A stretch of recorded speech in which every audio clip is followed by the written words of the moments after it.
When a long, continuous dawn of 30 days, or a closely gathered band of 30 dawns, is shown to have been expressly referred to in the Vedic literature, the long night preceding such a dawn follows as a matter of course, and where the long night prevails, it must have had a long day to match it during the year.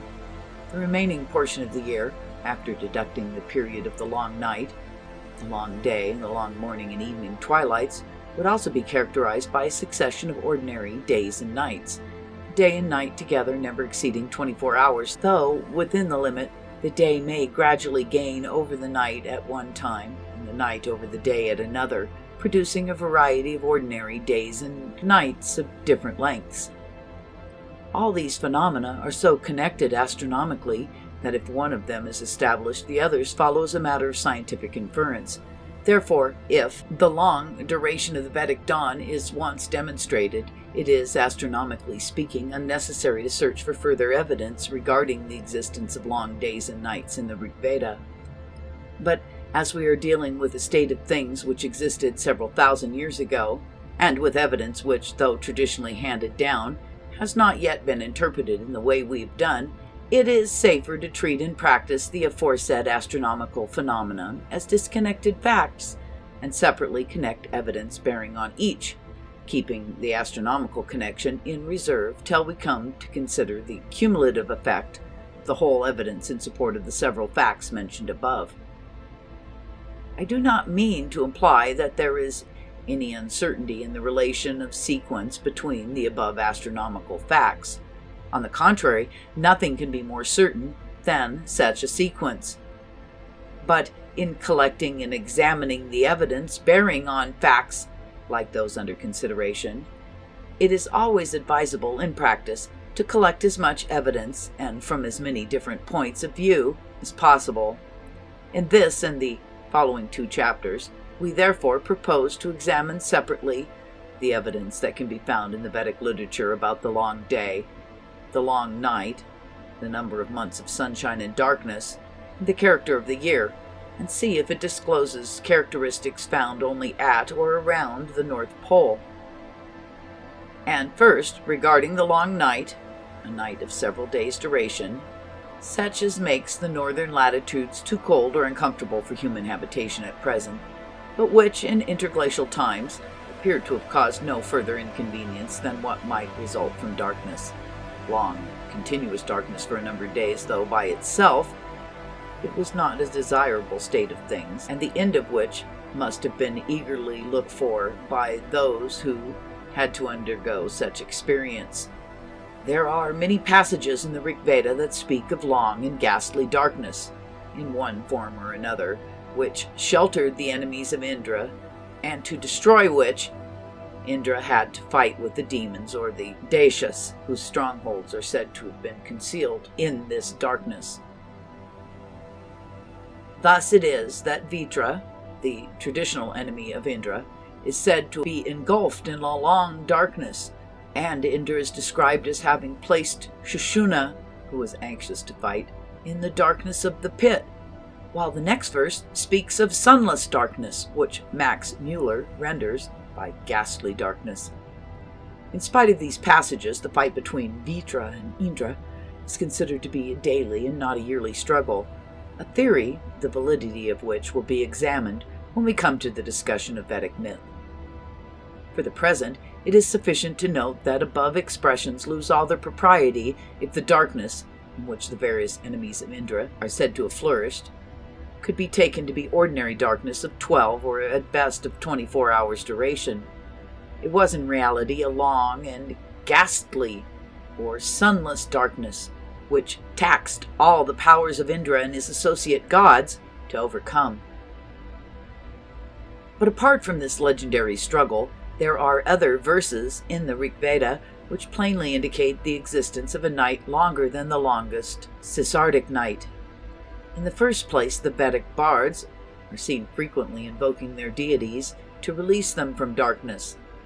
Thus it is the poet that says, Aditi, Mitra, and also Varuna, forgive if we have committed any sin against you.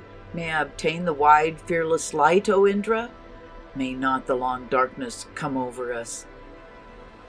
The expression, in the original, for long darkness, means rather an uninterrupted succession of dark nights, rather than simply a long darkness.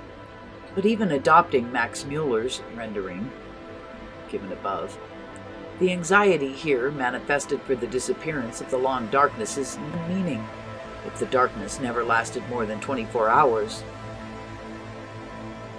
Thus the Ashvins are asked to vouchsafe such strength to the worshipper as may carry him through the darkness. And, as the poet exclaims, the fires commence to burn, the ends of the darkness can be seen, and the banner of the dawn has appeared in the cast. The expression ends of darkness is very peculiar, and it would be a violation of idiom to take this and the other expressions indicating long darkness to mean nothing more than a long winter night, as we have them in the temperate or tropical zone.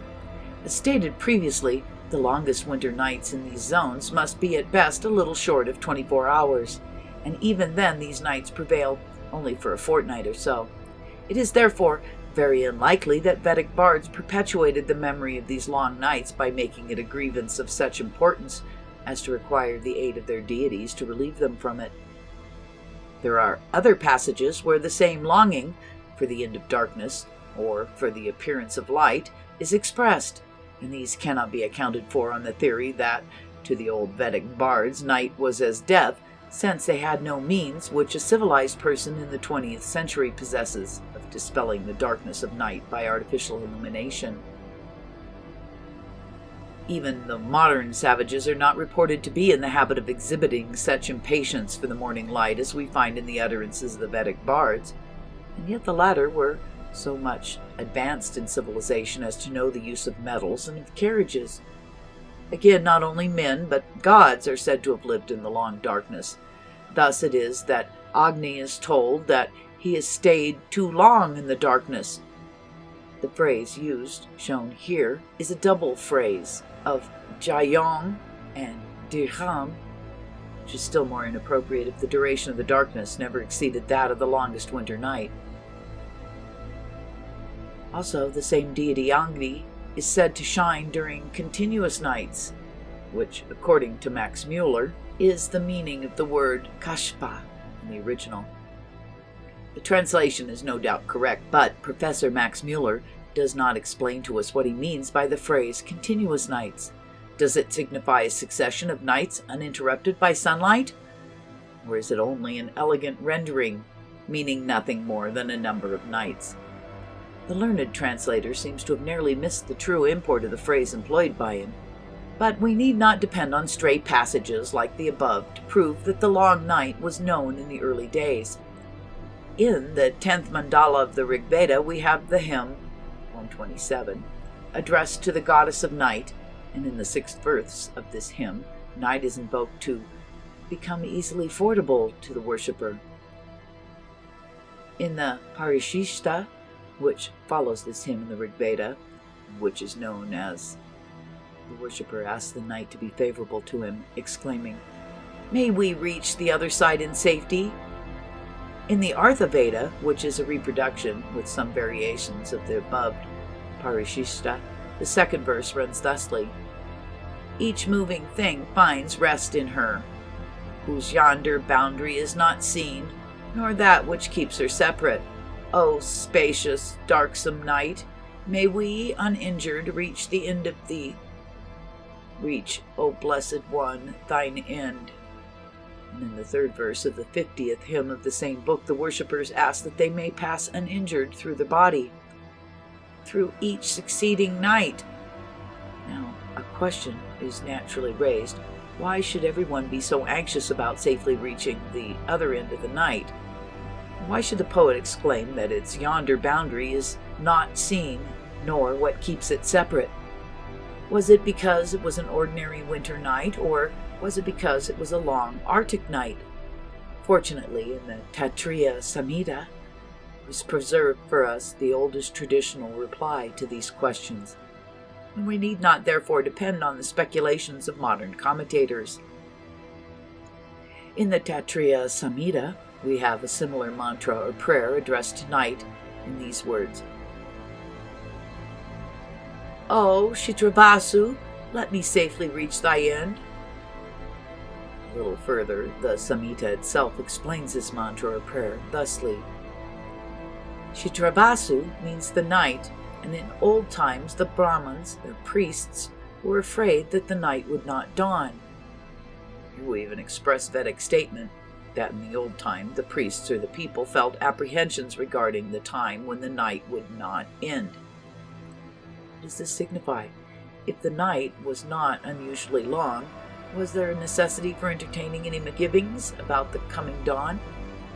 Sâyana, commenting on the above passage, has again put forward his usual explanation that nights in the winter are long and they made the priest apprehensive in regard to the coming dawn. But here we can quote Sâyana against himself and show that he has dealt with this important passage in an offhand manner. It is well known that the Taittirîya Samhitâ often explains the mantras, and this portion of the Samhita, called Brahmana, the whole of the Taittirîya Samhitâ being made up in this way of mantras, and the Brahmana, or prayers, and their explanations or commentary mixed up together. The statement regarding the apprehension of the priest about the coming dawn, therefore, falls under the Brahmana portion of the Samhita. Now, the contents of the Brahmanas are usually classified by Indian divines under 10 following heads. Sâyana, in his introduction to the commentary on the Rig Veda, mentions the first 9 of these, and as an illustration of the 8th, he quotes the explanatory passage from the Taittirîya Samhitâ, referred to above. According to Sâyana, the statement, "In former times the priests were afraid that it would not dawn," therefore comes under an ancient traditional history found in the Brahmanas. It is no Atharva Veda, that is, speculation or explanation, put forth by the Brahmana itself. It is evident that the word pure, which occurs in the Samhita text, and which shows that some piece of the ancient traditional information is here reported. Now, if this view is correct, a question naturally arises: why should ordinary long winter nights have caused such apprehension in the minds of priests only in former times? And why should the long darkness have ceased to inspire the same fears in the minds of the present generation? The long winter nights in the tropical and temperate zone are as long today as they were thousands of years ago, and yet none of us, not even the most ignorant, feels any misgiving about the dawn, which puts an end to the darkness of these long nights. It may perhaps be urged that in ancient time the bards had not yet acquired the knowledge necessary to predict a certain appearance of the dawn after a lapse of some hours in such cases, but the lameness of this excuse becomes at once evident when we see that the Vedic calendar was, at the time, so much advanced that even the question of the equation of the solar and the lunar year was solved with sufficient accuracy. Sâyana's explanation of winter nights causing misgivings about the coming dawn must therefore be rejected as unsatisfactory. It was not the long winter night that the Vedic bards were afraid of in former ages. It was something else, something very long, so long that, though you knew it would not last permanently, yet by its very length it tired your patience and made you eagerly long for, the coming dawn. In short, it was the long night of the Arctic region, and the word pure shows that it was a story of former ages which the Vedic bards knew by tradition. I have shown elsewhere that Taittirîya Samhitâ must be assigned to the Kritika period. We may therefore safely conclude that about 2500 BCE there was a tradition current amongst the Vedic people to the effect that in former times, or rather in the former age, priests grew so impatient of the length of the night, the yonder boundary of which was not known, that they fervently prayed to their deities to guide them safely to the other end of that tiresome darkness. This description of the night is inappropriate, unless we take it to refer to the long and continuous Arctic night,